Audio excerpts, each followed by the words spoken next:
परवीन शाकिर साहबा ने जैसे कहा था ना कि उम्र भर का भरोसा क्या, पल का साथ हो जाए।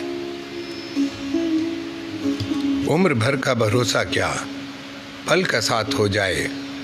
एक बार अकेले में उससे बात हो जाए और दिल की गंग शर्शारी उसको जीत ले, लेकिन अर्ज़ हाल करने में एहतियात हो जाए। और ऐसा क्यों कि जाने से सिर्फ एक इंसान के,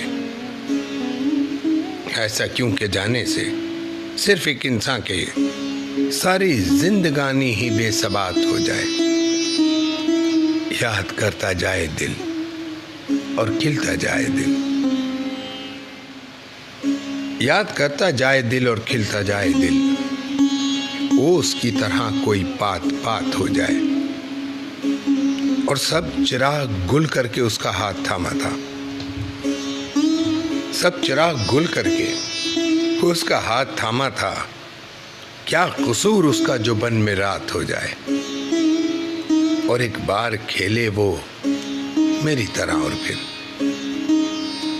एक बार खेले तो वो और मेरी तरह फिर जीत ले वो हर बाजी और मुझको मात हो जाए।